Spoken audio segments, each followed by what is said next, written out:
All right, Lucien, tell us about your Mark 7.5 GTI. So right here, this is my Mark 7.5 GTI. I done it up in a weird way. All it's got done to it is it's bagged and it's tuned, and it just has like a few other random goodies put in on it. So what are we talking about for power? And also, what's your tuner? I tuned it through EQT through COG. I think it's the most bang for your buck tune on the Mark 7s. I know IE makes a good tune. This has lived up to its reputation. Yeah, no. 92K miles before I did the spark plugs on it. Tune since 50K. Yeah. No, and that's a testament to these cars' reliability. No, all you got it for the trip. What is it? The EA 888, like 0.8. Yeah. The Gen 3. All you got to do is change the oil. We got some IE goodies in here. Yeah, we do. Just about everything besides the tunes IE. It's got a IE downpipe that I took the cat out of. I didn't do it. I had a shop do it. EFI Motorsports. Well, as you can see, I mean, obviously it's pretty. I mean, you look it doesn't look that modified, but it feels modified, and it definitely sounds modified. Well, I feel like that's like a key feature of the GTIs. All you need to do to tune them is put a downpipe on them. Yeah. Yeah, and again, maybe a solid intercooler, which I think you are. Yo, cut the camera. I told you not to bring that up. You got the air ride going on too. I'm assuming that's a pretty hot take for these cars. A lot of people like throwing the air suspension on. How is your impression of it? Would you do it again? No, not a chance. I would not bag another car like this. Really? If you're gonna bag a car, bag something like old and like make it cool, because it really destroys the car. Yeah. It's a constant pull on the battery and everything, trying to fire up that compressor every so often. Yeah. I got like 20 amp fuses in the car because every day that it's below -20. Yo, what's that sizzling noise? It might be a pine needle. Dude, it goes up in flames. See, I'm an electrician. This is a common sign. No, it came out real well. No, and I think like these cars, like, getting into them, they're not terribly expensive, especially these 7.5s. You can probably get them to 20, something in the 20s. Yeah, for one with like 50K too. Once they reach like 75K, that's another weird thing to like say about specifically this car. All the GTIs I know, if you can come out to them after like an hour of not driving it, and they'll just be sitting there making robotic ass noises in the garage or wherever they are. But no, I mean, you got the 18-inch Pretorias, lightweight as it goes. The brakes, those must be Zimmerman. Yep. Right? Yeah. I had those on the R. Zimmerman rotors with EBC red pads. But back here, pretty. I guess you could say, I don't want to say ordinary, but I mean, aside from a really tasteful license plate bracket, yeah.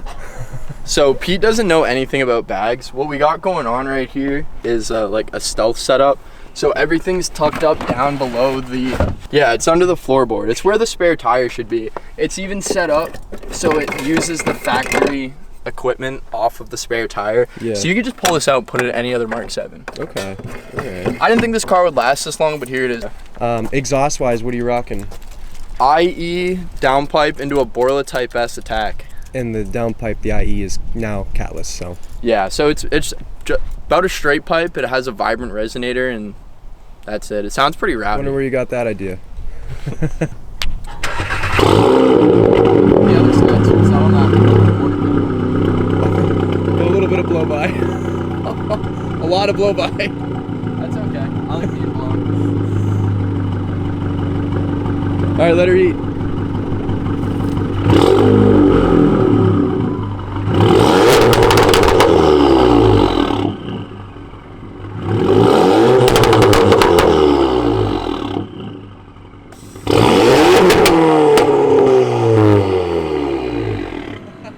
Well, I think without further ado, it's time to hop in this thing and go for a little spin. We're not going to do any 0 to 60s in this. It's a front-wheel drive car. We know how that'll go. We'll just light them up, and we're on winter tires too. I guess that's another that's another part of this video. Winter tires.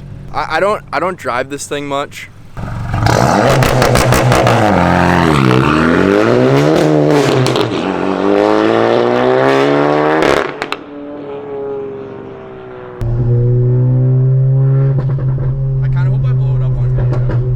I think today would be the day.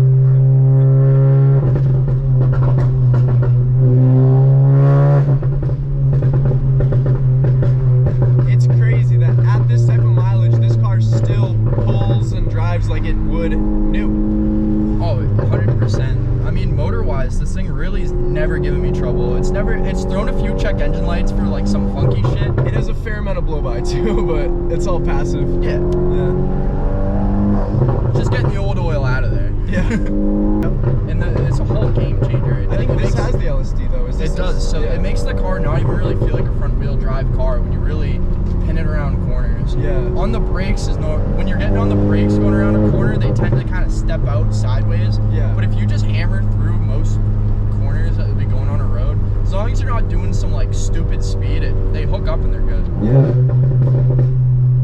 Speaking of.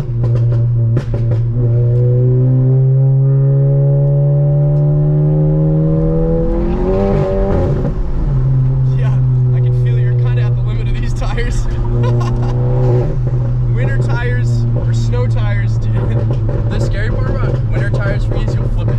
Yeah, yeah. I mean, they're hockey pucks. See, get some crackles going.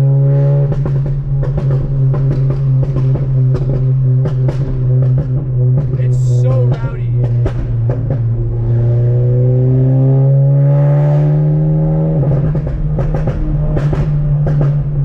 I feel like we're like on the brink of a flame. Might have been a flame. For some reason with the EQT, if you hit a downshift and you just don't like downshift properly, it just cuts the burbles out. I don't know if that's a my car thing or like an other car's thing. Yeah, hard to say. It happens. Bring it down here. It's a cool spot.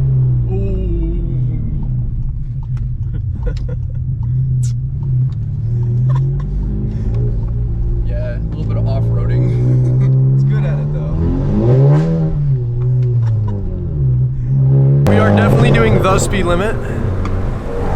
But I'd say it's very, very, I mean, it feels, just from the passenger seat, it feels lighter than the RS3. And that's one of the things that I hate about the RS3 is it's only fun in the straight line. Yeah, It's decent around corners, but GTIs, Golf Rs, even, I mean, especially GTIs, smoke RS3s, and all of the 8Vs for that matter. They're way too heavy.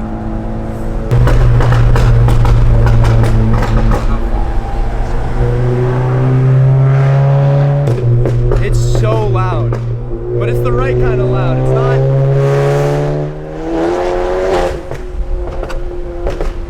mostly the right kind of loud. It's not that raspy. Like I could see it being a lot more noisy. Even though that's still hard to imagine. What are your oil temperatures? Do you even look at those? Yeah. And after all this kind of driving, again, we're chilling at 4K RPMs, 210 oil tempies. That is amazing. If I was doing this in the RS3, it would cook.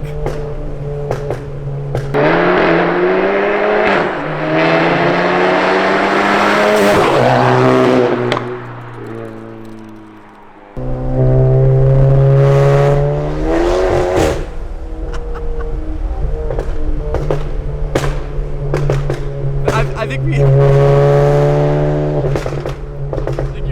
think we're approaching flame.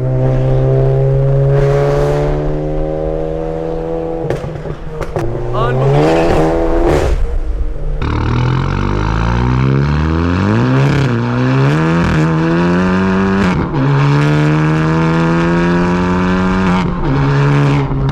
This is rolling into it in second, traction control off, just on snow tires, stage 2 EQT.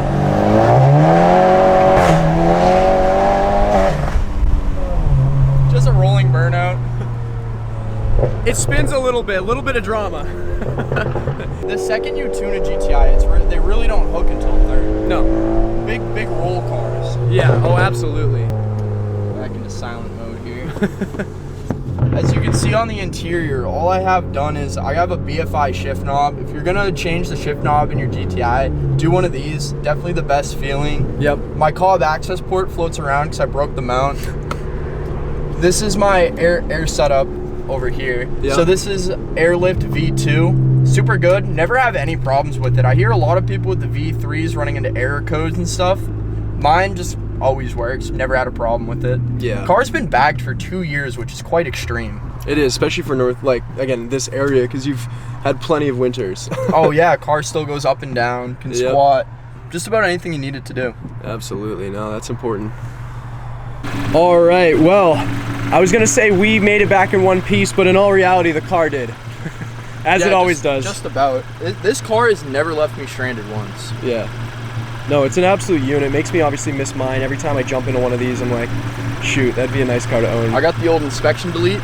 Well, I think we'll probably end it there. Obviously, thanks to Lucien for coming out and, you know, I guess thrashing his car for a pretty fun video. Or we'll have to bring it out again or bring another car. Yeah, I know. Well, we might bring out the truck. He's got the new Colorado, and it's the daily, yeah. But anyway, guys, we'll probably end it there. Thank you guys for watching, and we'll catch you in the next one. Peace out.